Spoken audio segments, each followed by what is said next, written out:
सचिंद्र जी, कलयुग में युग धर्म के 5 नियम कैसे लागू होंगे?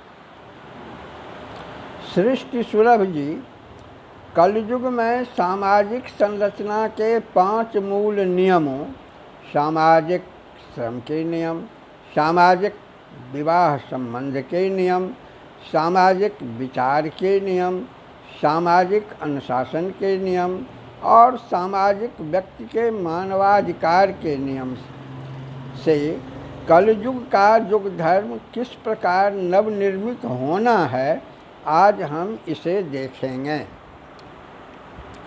वैश्विक सामाजिक मशीनी उत्पादन एवं सेवा प्रणाली के विकास के पूर्व भारतीय समाज विकास में 3 प्रकार की उत्पादन एवं सेवा प्रणालियां देखी जाती हैं।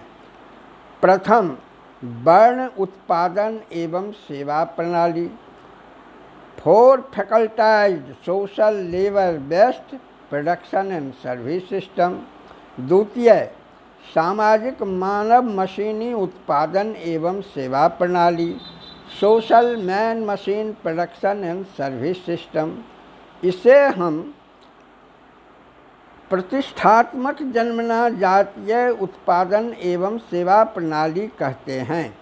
तीसरा, घृणात्मक जन्मना जातीय वर्गीय उत्पादन एवं सेवा प्रणाली, hateful caste class social production and service system.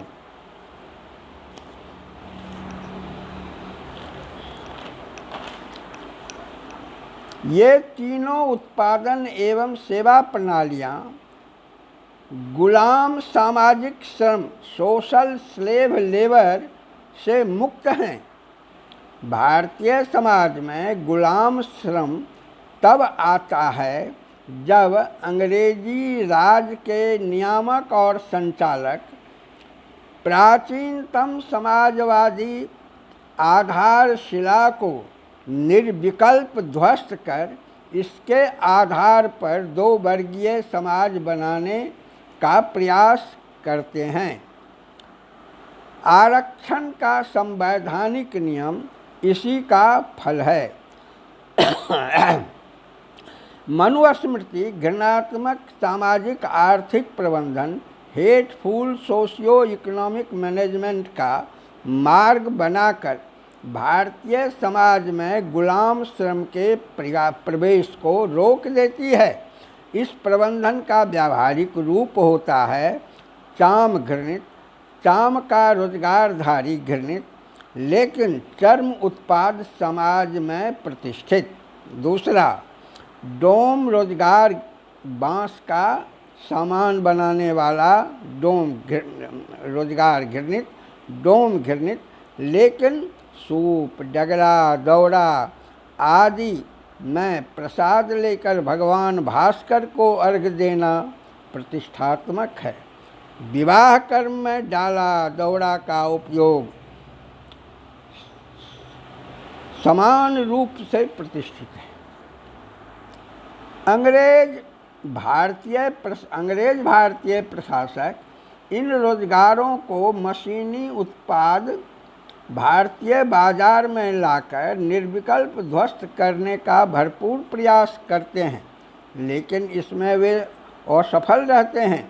भारतीय लोकतांत्रिक संविधान की धारा 17 इस घृणात्मक प्रबंधन का अंत करती है, लेकिन संविधान की धारा 341 के व्यावहारिक बने रहने के कारण संविधान की धारा 17 उसी प्रकार अव्यावहारिक है जिस प्रकार से संविधान की धारा 5। इन विश्लेषणों को देखने के बाद हम कलयुग में सामाजिक संरचना के 5 मूल नियमों के व्यावहारिक बनने के भविष्य को देखें। क, व्यक्तिमूलक परिवर्तनीय सामाजिक श्रम, individualised alterable division of social labour. ख, व्यक्तिमूलक परिवर्तनीय सामाजिक श्रम आधारित विवाह संबंध अर्थात संवैधानिक सामाजिक विवाह संबंध जात विहीन, जनजात विहीन, वर्ग विहीन और धार्मिक संप्रदाय विहीन होना है। सामाजिक विचार का नियम व्यक्ति के सामाजिक श्रम के अनुसार परिवर्तनीय होना है।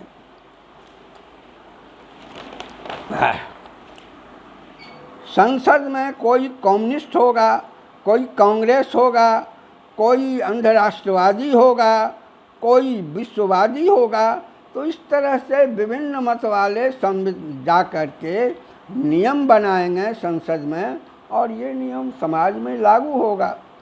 गौ सामाजिक अनुशासन का नियम संसद द्वारा निर्मित वर्ण समाज की समिति का विकसित रूप भारतीय संसद है। इसे इंग्लैंड की प्रणाली कहना बहुत ही भ्रमात्मक है। समिति जो वर्ण समाज है, समानो मंत्र समिति समानी समानं मनः सह चित्तमेकाम, उसी का जुगान रूप विकसित रूप वर्तमान लोकतांत्रिक संसद है। इसे मैग्ना कार्टा से जोड़ करके इंग्लैंड के को मदर ऑफ डेमोक्रेसी कहना भारतीय समाज विकास के युग धर्मों का अवैज्ञानिक अध्ययन है। सामाजिक व्यक्ति के मानवाधिकार की अविभाज्य संवैधानिक सुरक्षा, प्राकृतिक मानवाधिकार रोटी की संवैधानिक सुरक्षा सामाजिक मशीनी श्रम के उत्पाद से किया जाना है। सामाजिक मानवाधिकार आज़ादी की संवैधानिक सुरक्षा जनतांत्रिक संसदीय समाज को करना है। कलयुग का युग धर्म दानम एकम कलौ युगे है। दान का अर्थ व्यक्ति की दया करना पर आधारित नहीं है। इसका अर्थ ज़कात खैरात भी नहीं है। इसका अर्थ है सामाजिक मशीनी श्रम से अर्जित अकूत सामाजिक धन से प्रत्येक सामाजिक व्यक्ति की रोटी और आज़ादी का अविभाज्य संवैधानिक सुरक्षा। और रोजगार गारंटी देकर के जात व्यवस्था बनाई गई थी। मशीन जात को ख़त्म कर दिया, केवल इसकी सामाजिक स्वीकृति जो है वह बची हुई है। उसको हम 341 धारा को ख़त्म कर दें और जात विहीन समाज बन जाएगा। यह काम पहले भारतीय समाज को जात विहीन बनाकर किया जाना है और तब यूएनओ द्वारा विश्व मानव समाज के प्रत्येक सामाजिक व्यक्ति की रोटी और आज़ादी की अविभाज्य संवैधानिक सुरक्षा किया जाना है। जन कवि नागार्जुन की सामाजिक विवेक संपन्न काव्य दृष्टि इसी युग धर्म को देखती है। पूर्णता को प्राप्त होगी सृष्टि संरचना कथा, विश्व मानव जान ले यदि तरुण भारत की व्यथा। नागार्जुन की यह कविता उजली हंसी की छोर को पढ़ें और देखें कि कितनी बड़ी चेतना है इसमें। इस युग धर्म की साहित्य दृष्टि आचार्य हजारी प्रसाद द्विवेदी जी की है। बाणभट्ट की आत्मकथा में भट्ट भट्टनी संवाद है। भट्टनी भट्ट से प्रश्न करती है। भट्ट विश्व मानव समाज में कहीं 2 स्तरीय है, कहीं 3 स्तरीय है, लेकिन भारतीय समाज तो 1000 स्तरीय है। जब तक भारतीय समाज 1000 स्तरीय बना रहेगा विश्व शांति नहीं होगी। क्या इन 1000 स्तरों को हम मिटा नहीं सकते?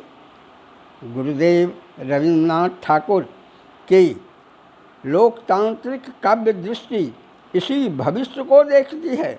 गीतांजलि की एक कविता है अपमान। कवि कहते हैं क्या जिसका तूने अपमान करना होगा उसका सम्मान।